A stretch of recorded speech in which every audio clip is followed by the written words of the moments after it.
stare in panchina. Le Barche, aperto tutte le domeniche dalle 10 alle 20. My Personal Sunday.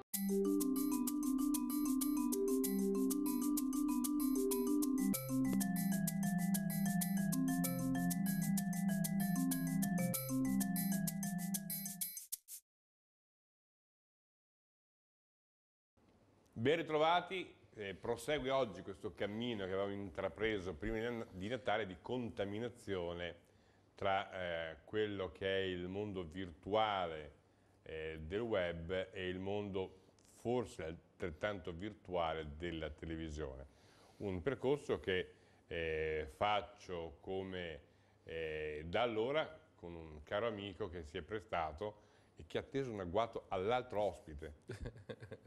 Sì. Sì, potrebbe dire che è inconsapevole il nostro presidente dei commercialisti trevigiani di essere probabilmente vittima di un agguato. Di un agguato, no.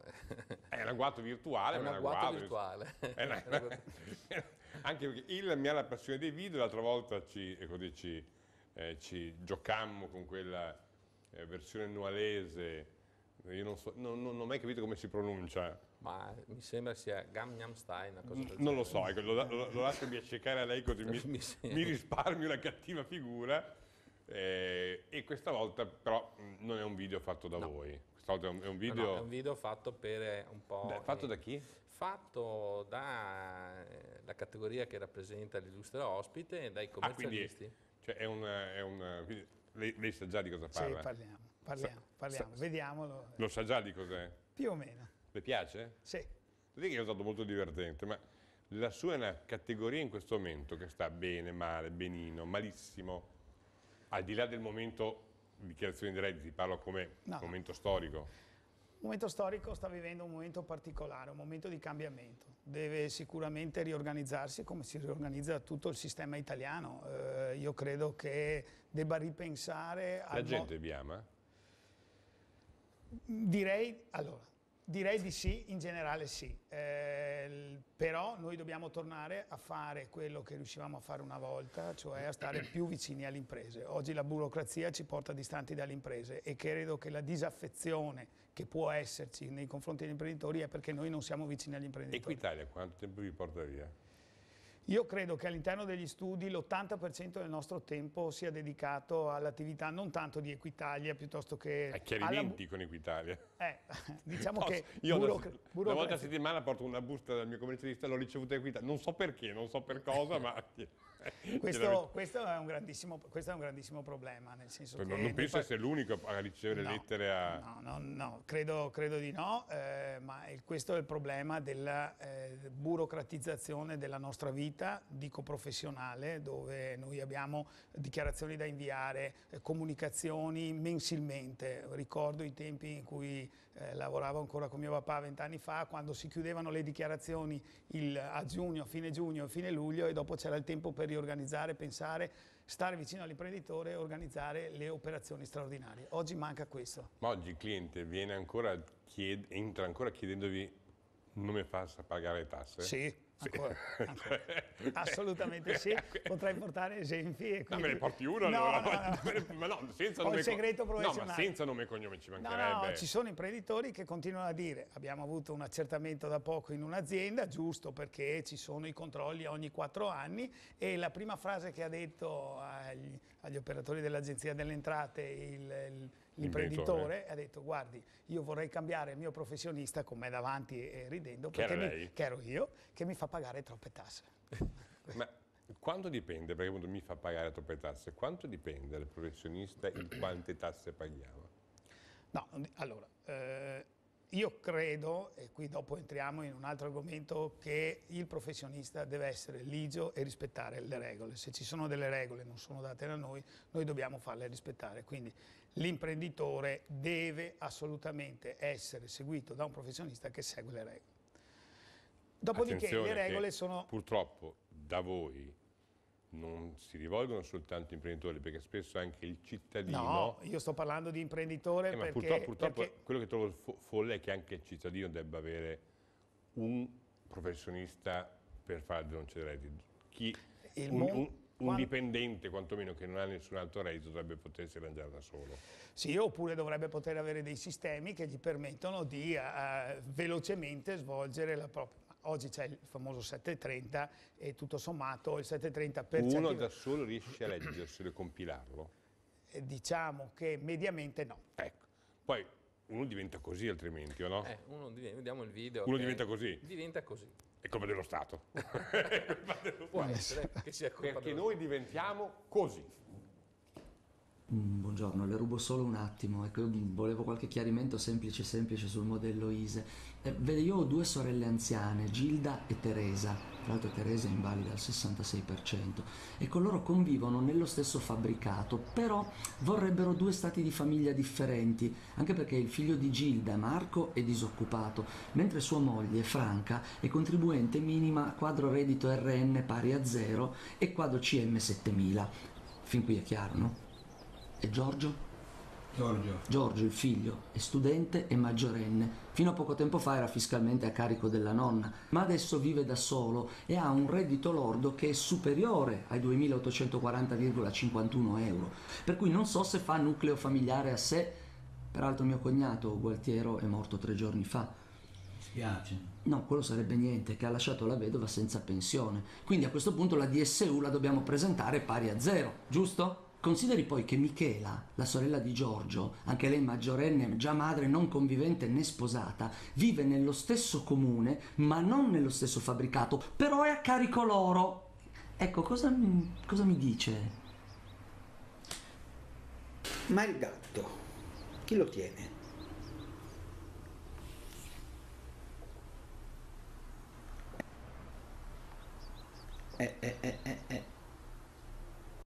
Perché io temo che tutte le cose citate da questo cliente paranoico non siano invenzioni, ma siano, temo, articoli, norme, cose reali.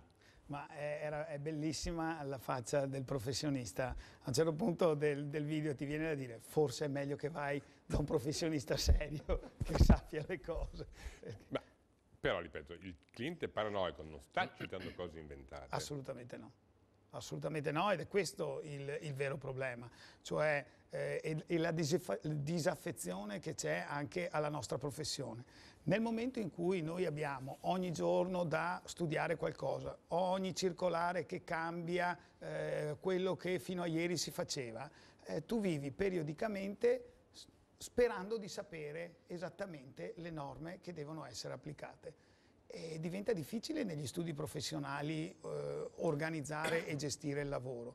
Ecco che, come io ho detto più volte anche ai miei associati, bisogna ripensare gli studi professionali, bisogna riorganizzarli, trovare delle strade per cui il lavoro diventi innanzitutto molto più professionale, che abbia il professionista più tempo per pensare, perché oggi viviamo continuamente a rincorrere degli adempimenti, delle norme da studiare e non abbiamo il tempo per pensare ad operazioni dell'imprenditore. Qualche giorno fa abbiamo presentato i servizi, visto che siamo a ridosso dei denunce dei redditi, dei CAF dei sindacati. Puntualmente, visto che poi dice appunto c'è questa contaminazione fra mondi diversi, un altro mondo che in realtà nel web è un mondo a sé, che è quello di Facebook, è ampiamente contaminato anche dall'amico De Franceschi. Io grazie a lui poi ripubblico i lavori che propone, tra l'altro delle slide che poi vedremo ci sono anche nelle pagine che abbiamo fatto su Facebook. E su Facebook qualcuno mi ha risposto, mi ha criticato tra virgolette perché parlavamo appunto dei CAF della CISL, dicendo ma anche i commercialisti lo fanno. Sì, vabbè, qui entriamo su dei discorsi un po' diversi. Il Beh, CAF... è la vostra professione di oggi. Sì. Com'è la professione oggi? Per capire, perché la gente veramente, ripeto, è disorientata. Mi piacerebbe dare dei numeri. Allora, Prego. quanti sono i commercialisti a Treviso? Nella provincia di Treviso sono 1340, qualche numero più, qualche numero meno a seconda delle iscrizioni e cancellazioni. 1340 professionisti, siamo circa 100.000 partite IVA nella provincia di Treviso, ci sono 150 tirocinanti. Il trend da ieri da 5 anni fa fino ad oggi era un trend in crescita. Nell'ultimo anno il trend è diminuito. Questo perché? Perché c'è una difficoltà oggettiva nel fare il nostro lavoro e quindi forse un giovane che all'università esce, fa un percorso formativo importante, ad altri obiettivi o altre idee. No, infatti era una delle slide che avevo proposto, che mi pare sia la numero 2, proprio tratta di questa cosa qui, e giustamente, come diceva il dottor Accamari, è la dimostrazione e la prova provata della disaffezione, anche perché bisogna ragionare se il mercato ha ancora spazio per tutti, perché non dimentichiamoci che siamo in un momento di regressione delle imprese. Vogliamo spiegarla leggendola? Cosa si intende per candidati, cosa si intende per percentuale di successo il e commercialista, per abilitati? in buona sostanza, per essere tale deve sostenere un esame di abilitazione che certifichi la sua professionalità. Che riguarderebbe il numero di candidati, quindi? Esattamente, ci sono dei candidati, c'è un esame da fare e ci sono delle persone che passano questo esame. Ma vuol dire che però c'è una marea di bocciati. Beh, ma questo è nella linea della professionalità di cui parlava anche il dottor Accamari, cioè ci deve essere una selezione. Beh, posso dire, però io leggendo una percentuale così bassa, sotto il 50% di persone che passano l'esame, rimango perplesso su cosa sia economia e commercio oggi come facoltà. Sì, sì, allora posso intervenire. Economia e commercio oggi è un percorso che deve fare una persona che vuole fare il commercialista. Non credo ci siano alternative. Non ci sono alternative, ci sono altri percorsi universitari che si assomigliano al nostro, perché parliamo degli anni 1980, quindi noi siamo legati a economia e commercio. Tanto quanto è medicina, perché vuole fare il medico, o giurisprudenza che vuole fare l'avvocato. Mi domando, non lo so davvero, se le percentuali siano altrettanto basse. Questo non lo so, io so... Ma io non farei, scusami, un discorso sulle percentuali di chi passa o chi non passa, perché, ripeto, va nella logica della professionalità che parlava prima il dottor Accamari. No, il ragionamento sullo schema, se lo possono rimandare certo. in onda, ed è questa la cosa che è importante a guardare, è la diminuzione altissima delle persone che sono i candidati. Un 37,8% è tantissimo. Questo è un problema, perché il lavoro, tra virgolette, del commercialista... È un lavoro, allora, diventa una passione, perché, e spiego il perché. Tu fai il percorso universitario... È dura capirla come passione. No. Scherzavamo prima perché lei, Presidente, lo dicevo, di un mio caro amico, compagno di banco al liceo, che era Renzo Dugo, penso di poterlo citare, che una volta a cena con Renzo gli chiesi di spiegarmi che cosa spinge una persona, io che no. Con i numeri, come disse Venditti in una canzone, la matematica non sarà mai il mio mestiere. Non ho mai capito che cosa spinga uno ad appassionarsi a questa parte della vita, cioè che è utile, è necessaria, purtroppo dico che è indispensabile per troppi italiani, mentre dovrebbe essere possibile per tanti italiani non aver bisogno del commercialista, del fiscalista o di quant'altri, però devo dire che francamente non sono mai riuscito a entrare nella passione. Se ci riesci, guardi, allora, l'ascolto del religioso silenzio. Allora, io da me è nata perché sono di terza generazione, quindi c'era mio nonno, mio papà, e quindi diciamo che... È una famiglia di depravati, diciamo che è una famiglia... Non c'è spiegazione. La prendo, sapevo che ero in un posto con tranelli. E quindi, è una dinastia, però. Allora, oggi nell'Ordine di Treviso, tra i 1340 iscritti, circa il 60% ha tra i 40 e i 60 anni. Se torniamo indietro, nel momento in cui hanno iniziato la professione, quindi hanno iniziato anche il percorso scolastico per arrivare a questa professione, era una professione che dava due aspetti importanti. Dava un ruolo sociale, perché negli anni 1980 i numeri erano molto più limitati e tu avevi un ruolo importante per l'imprenditore. Io dico per l'imprenditore come per il cittadino che veniva da te a chiederti le cose, perché eri un po' il laico che ascoltava tutte le preoccupazioni dell'imprenditore, della persona fisica che veniva a trovarti, e cercavi di risolverlo in tanti campi, non solo nel campo prettamente fiscale, ma nell'organizzazione dell'azienda, nell'organizzazione della vita. Oggi questo non è più così. C'era un secondo aspetto, che era un aspetto economico. I numeri erano minori, c'era un'economia in crescita, c'erano compensi e quindi ricavi per l'attività migliori, diciamo più ampi di quelli di oggi. Oggi c'è un lavoro molto più duro, non sei riconosciuto e hai compensi nettamente inferiori. Una delle disaffezioni è anche questa. Una seconda, il percorso. No, la fermo qui perché se vuole dirlo lo può dire, ma dopo la pubblicità. Perfetto.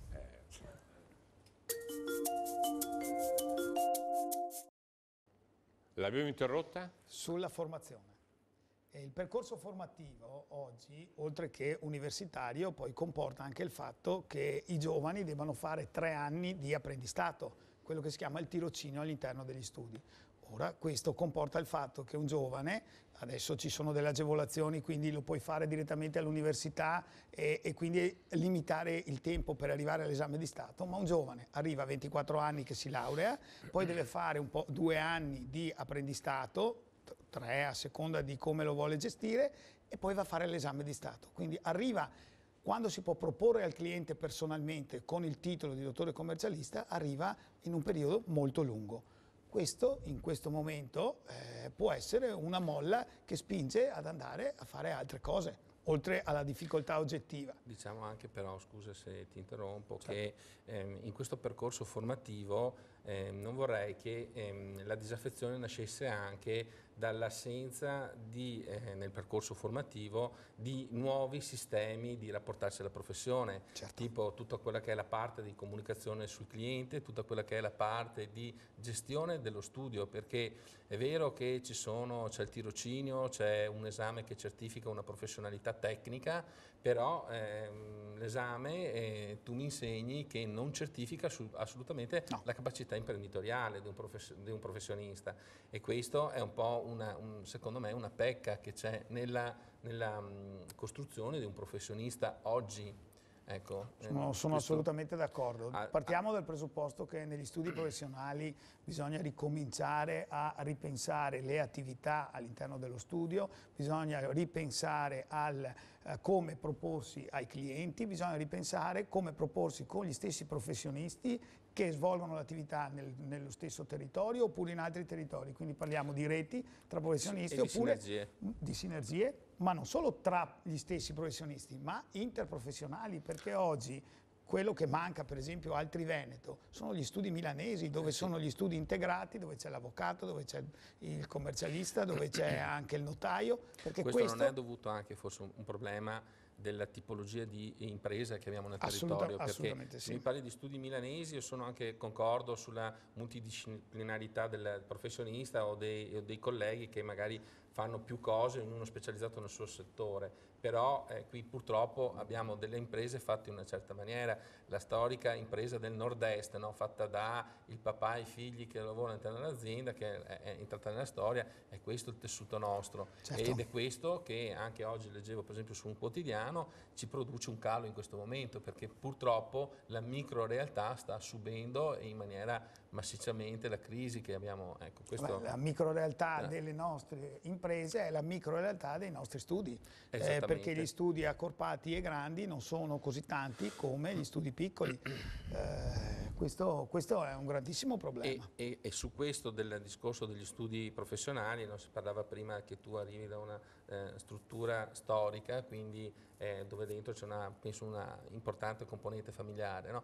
Però sì. Anche il creare di fare il team, quindi creare la gestione di un team all'interno di uno studio è una cosa che si dovrebbe studiare, perché chiaramente se l'organizzazione produce un team management per il quale ci sia qualcuno che che coordina, ma anche che si sa coordinare con gli altri, desumo che questo possa portare indubbi vantaggi alla professionalità dello studio, ma anche alla qualità dei servizi che possono essere erogati.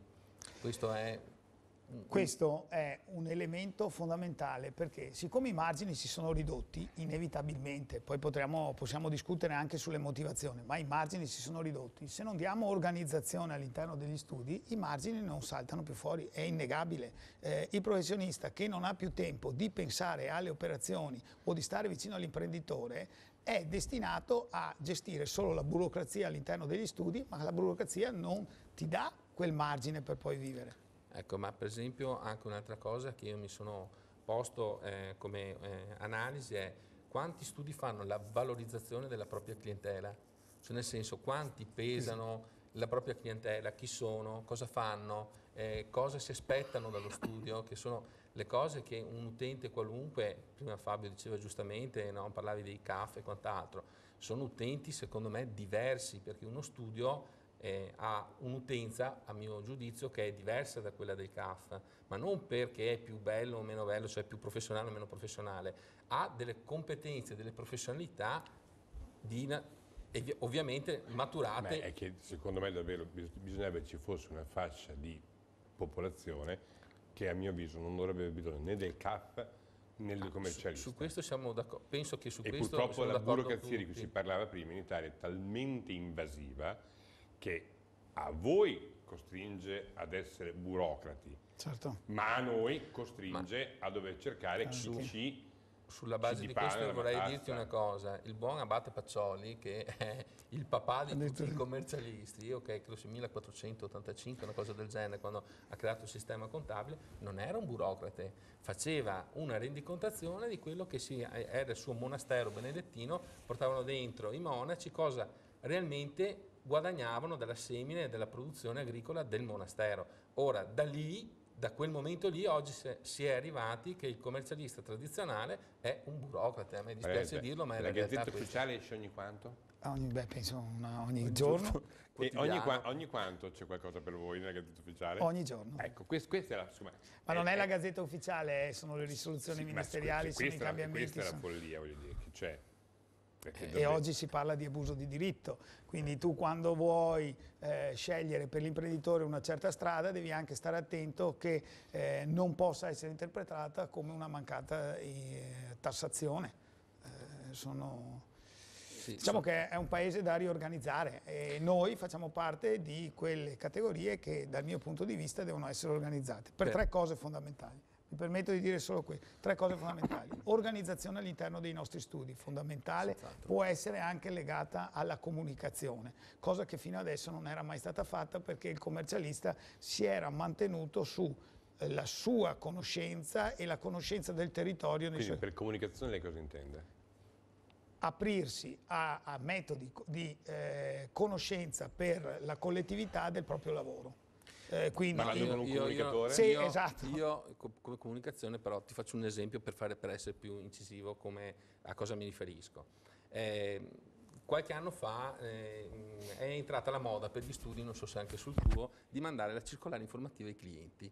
Sì, questo... Bellissima. Allora lì ci sono state varie aziende che hanno fatto business su questo. Allora io adesso mi faccio la domanda perché vi so già anche la risposta, però te la faccio. Quanti dei tuoi clienti... Mi scrivi la risposta, me la metti in busta chiusa e la apriremo soltanto dopo che avremo sentito. No, ci vuole anche un visto del notaio, però. Ma serve del famoso studio. Sì, esatto. Comunque, quanti dei tuoi clienti leggono la circolare informativa? Io direi azzardo, nessuno. No, nessuno proprio no, però c'è ancora qualcuno, il vecchio imprenditore, che arriva in studio magari con la busta, perché c'è qualcuno che la legge con la busta e mi dice la leggiamo assieme. Ecco, e questo però questo è il che adesso positivo, però è il bello della professione, perché quando hai un imprenditore, una persona che viene in studio e ha piacere di dialogare con te e riconosce il tuo lavoro, beh, questo credo che sia il massimo per qualsiasi professionista.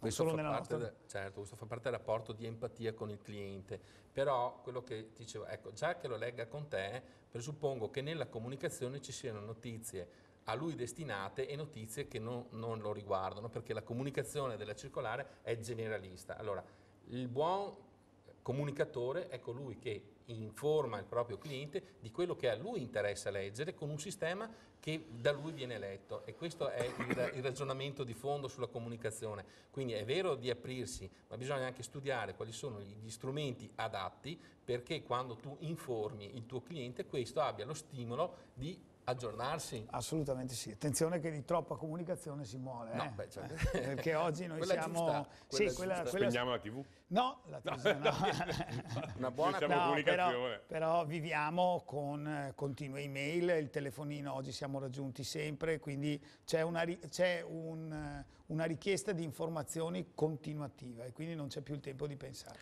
Posso tornare a una cosa di prima? No, chiedo scusa, devo dare la pubblicità e poi tra l'altro io vorrei anche vedere le altre slide che aveva preparato De Franceschi. Pubblicità. Sì. Rieccoci in studio, io vorrei completare due ragionamenti, quello che aveva iniziato Grafica De Franceschi, poi tornerei al Presidente Raccomani. Niente, per completezza, nelle slide che avevo portato c'era anche una sintesi che penso sia la slide numero 3, se non ricordo male, una riguardava come chiamiamoli, i cugini, i consulenti del lavoro, che anche loro hanno un po' questo tipo di problema, e una slide generale che forse è la... Sui consulenti di lavoro, quando vado al commercialista, ritorniamo sui consulenti di lavoro per cortesia, quando è che io utente devo andare dal consulente di lavoro, torniamo sui consulenti di lavoro per cortesia, sull'altra slide, quando devo andare dal consulente di lavoro e perché, quando devo andare dal commercialista e perché, qual è la...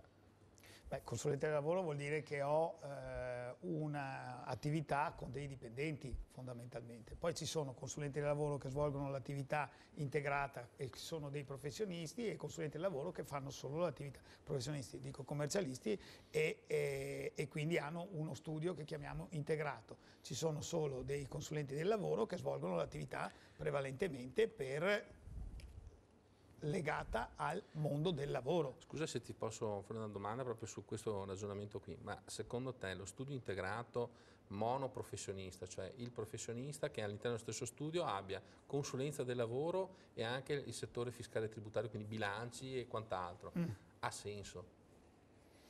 Sì, allora, secondo me... No. Ha senso economicamente, questo lo capisco, ma a livello professionale può erogare in una scenica così ampia una professionalità in tutti e due gli ambiti? Cioè, no. Questo è il ragionamento che mi pongo. Ma dobbiamo tornare ad uno degli elementi che volevo prima ricordare, che sono l'organizzazione all'interno degli studi, e qui lo studio non può essere solo di 2 persone o una persona che fa tutto. Il tuttologo oggi non esiste più.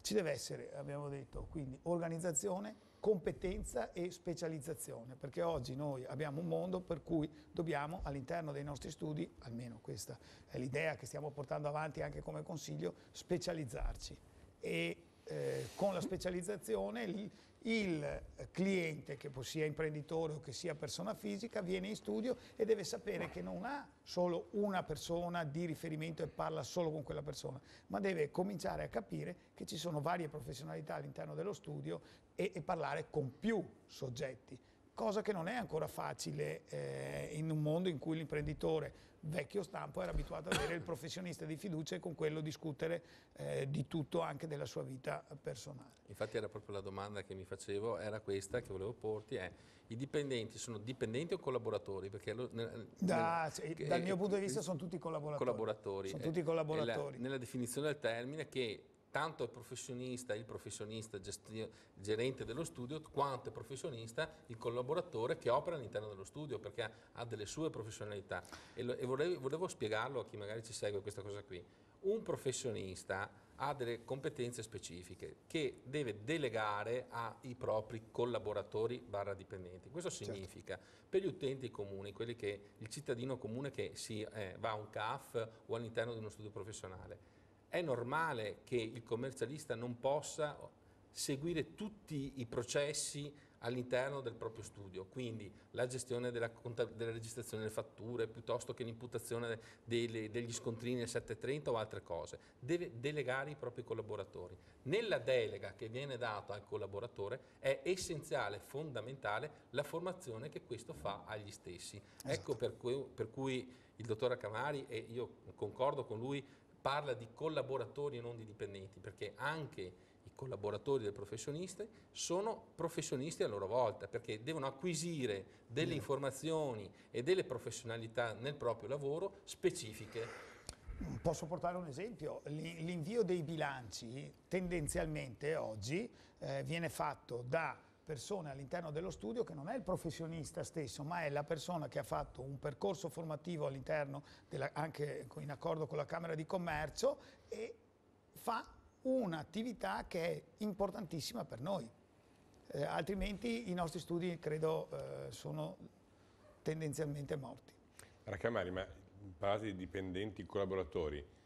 I dipendenti si sentono collaboratori o ci sono quelli che in realtà vorrebbero mantenere questo ruolo diciamo, meno responsabile forse di dipendente? Adesso ognuno poi ha le proprie sensazioni legate soprattutto al proprio studio. Cioè non si può convincere per forza l'uva a diventare vino, no, se vuole rimanere uva. Però c'è un'attitudine che nasce anche dal fatto che vivi quotidianamente con le problematiche e ti rendi conto che una vita normale, una vita diciamo da dipendente, diventa più difficile in uno studio professionale, perché sei di corsa, non dico 24 ore, ma 8 ore al giorno sicuramente. Ecco Io lo sto notando sempre di più. Infatti stavo dicendo che il professionista, il commercialista, una delle capacità che deve imparare, che non gli viene assolutamente spiegato, è come rapportarsi con i collaboratori, ma anche come selezionarli.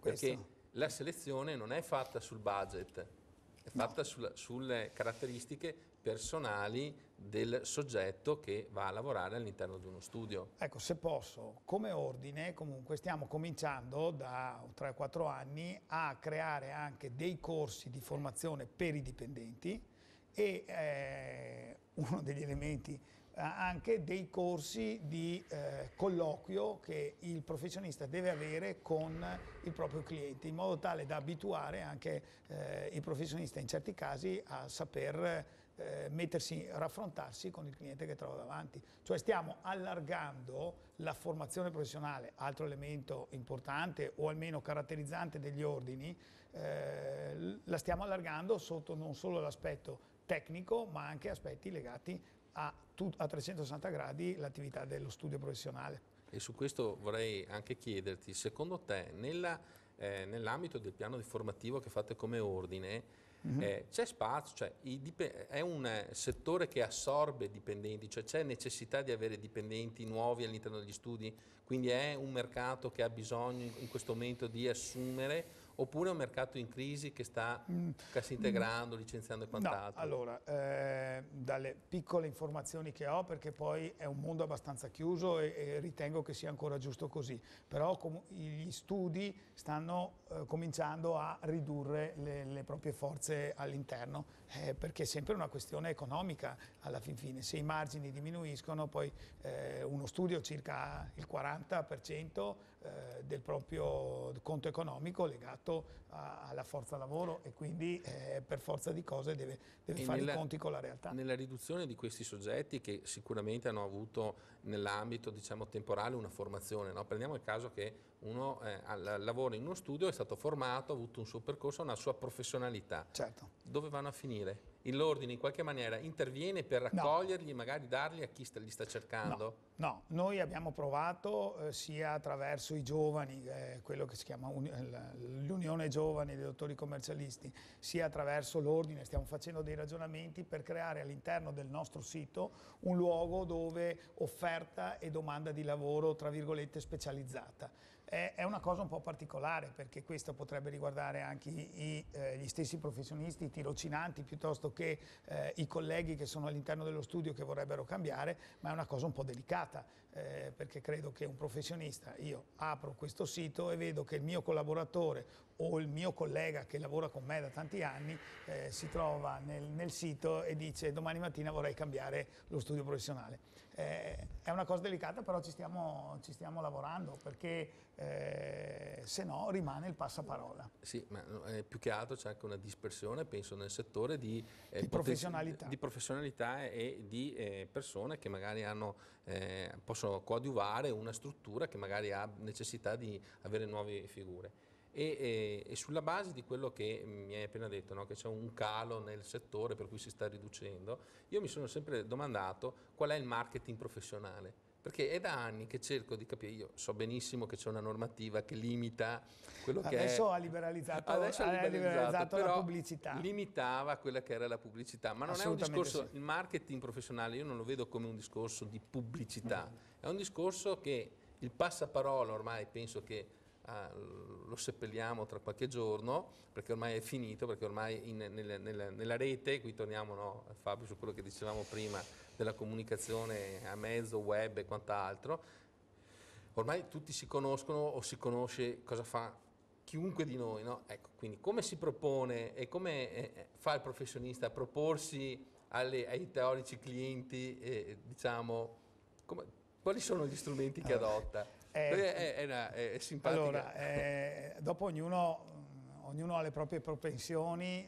Io credo che oggi uno studio che lavora bene, e quindi torniamo al terzo elemento che dicevo prima, che parlavo di etica, è fondamentale nella nostra professione l'etica. Se uno studio ha sempre lavorato bene e si è comportato bene e ha delle relazioni, queste continuano e ci sono sul territorio e devono essere implementate.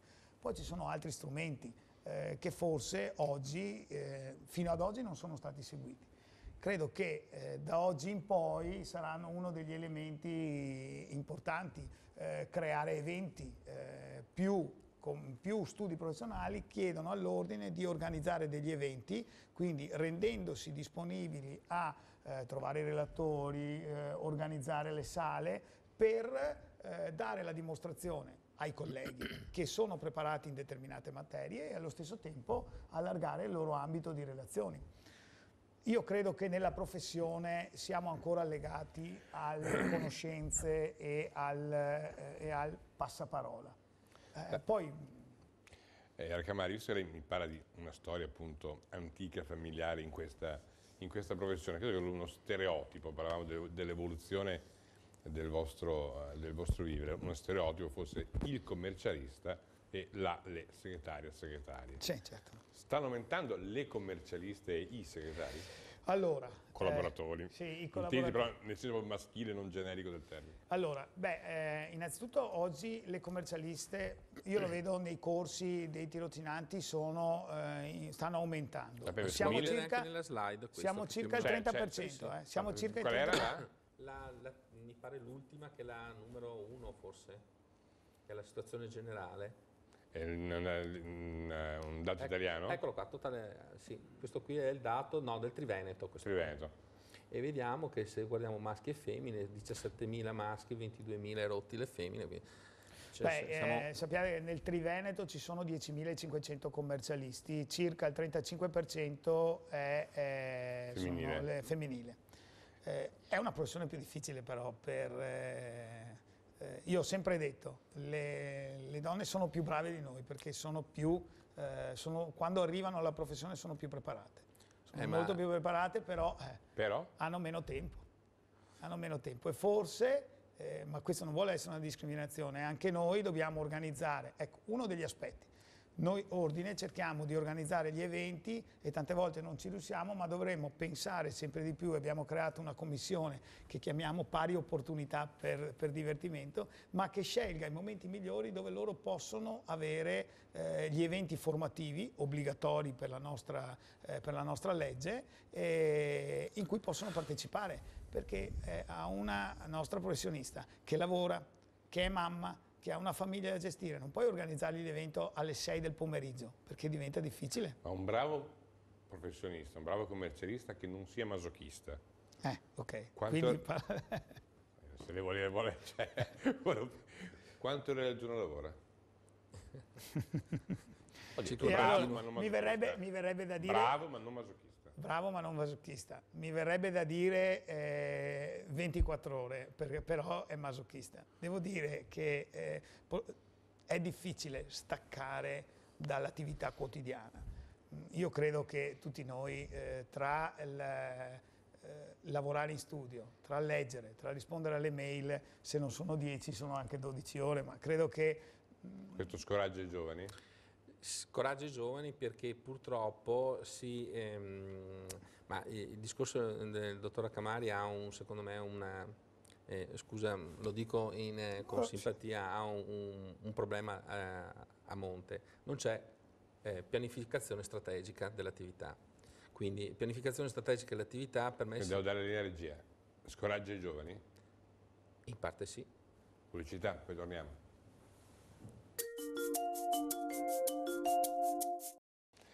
Tra l'altro, tra le cose di cui vorrei parlarsi, prima di dimenticarmene, visto che mi sembra che lei è di Treviso. Sì. È trevigiano o è di Treviso? Sono di Treviso, Proprio. abito a Treviso, nato a Bassano del Grappa, però sempre vissuto a Treviso. Se lei andasse a Padova per statale, che paesi attraversa?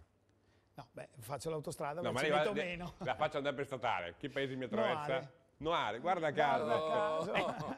È un caso e mi risulta che ci sia un telefisco in vista a Noare. Sì, noi abbiamo accreditato una sede di telefisco, è stata accreditata dall'Ordine dei Commercialisti di Venezia e chiaramente anche i commercialisti di Treviso possono venire a partecipare, hanno i crediti formativi e quant'altro, e sarà una sede demandata di questo convegno che è costruito un po' per i professionisti, è un momento di incontro, di scambio di informazioni, di novità sulla nuova finanziaria, sul nuovo redditometro e quant'altro, che sono temi dibattutissimi, ed è un momento anche per fare condividere con i colleghi esperienze e quant'altro per chi partecipa.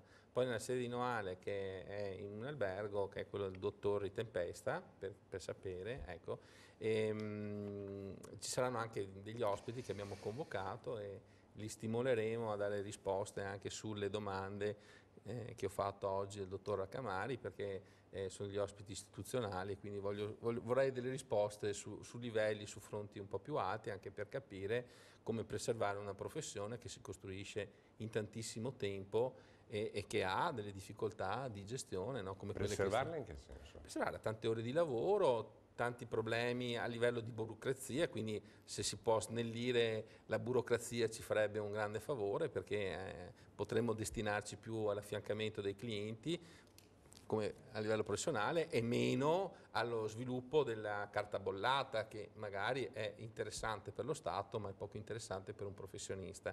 Questo è. Io avrei una domanda cattiva da farle. Mi azzardo, ma non riguarda voi. È peggio, perché è la sua risposta che rischia di essere cattiva. Qual è il ministro, secondo lei, che ha fatto, non dico di più, ma quantomeno meglio? È la cattiva. Lo so, ma... non darò mai un nome perché non... Perché? Ma credo che abbiano... Tra Visco e Tremonti chi butta giù dalla torre?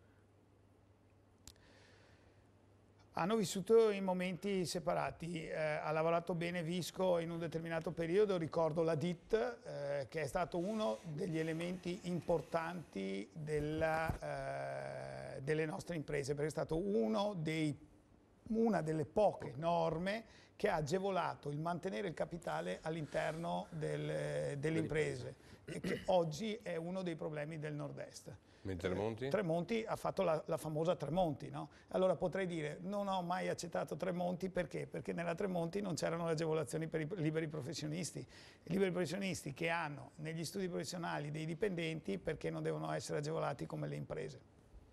E quindi tra i due chi butta dalla torre? Tremonti. Buttala solo 3 volte.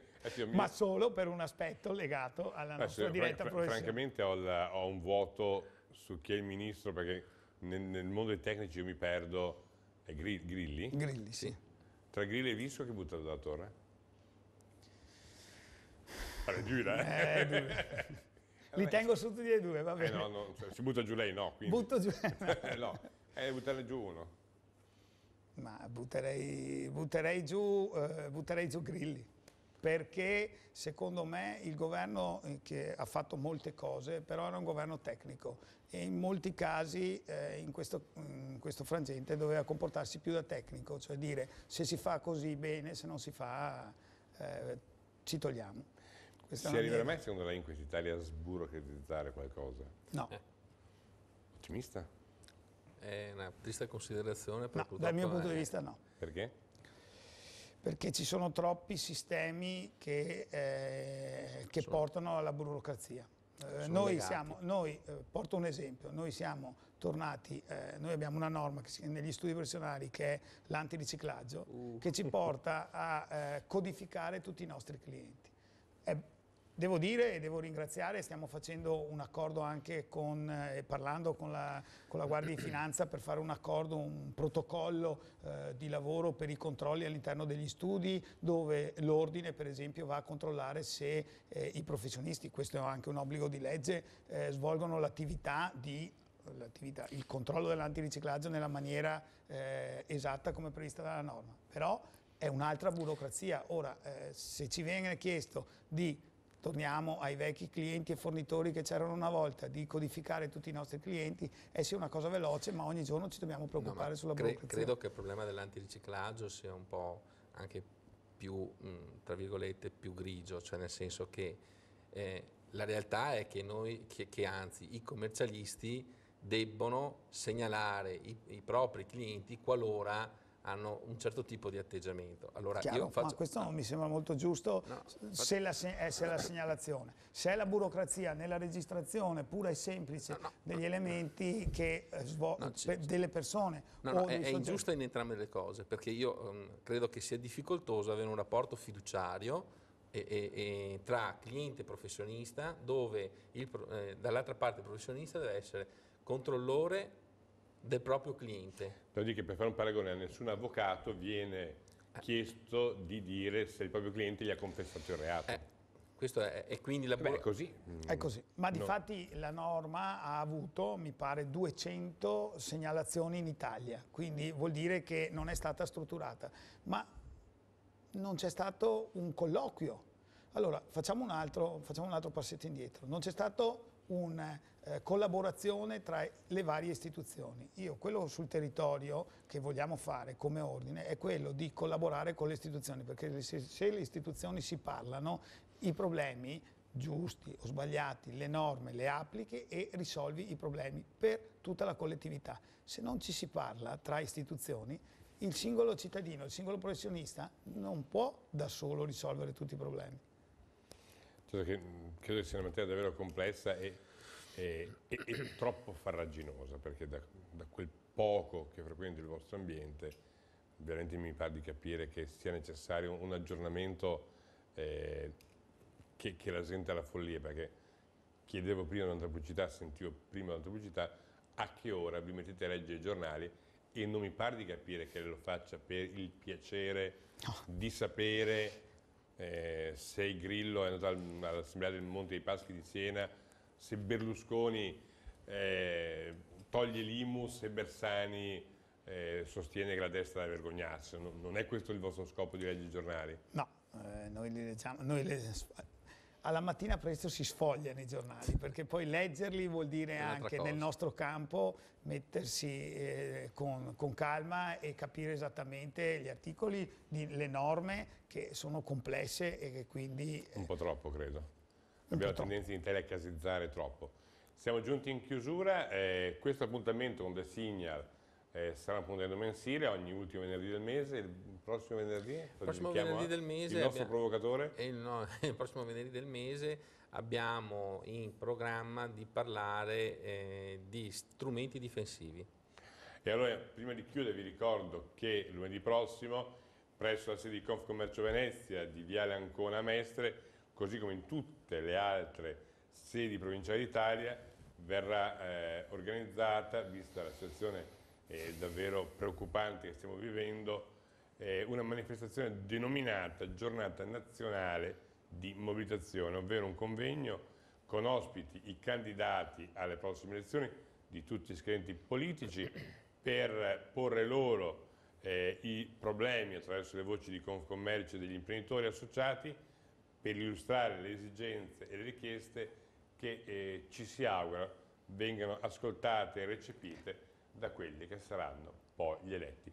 Con questo j'accuse, questo grido di dolore che arriva appunto dagli amici di Confcommercio, io vi saluto, vi ringrazio per averci seguito, ringrazio i nostri ospiti attraverso The Signal, potete seguirlo, seguire questo processo di contaminazione nel web, nelle pagine Facebook e anche via YouTube. Appunto il percorso ritorna l'ultimo venerdì di febbraio, ore 13, invece ritorna lunedì con Daniela Grignanini. Grazie, arrivederci, buon weekend.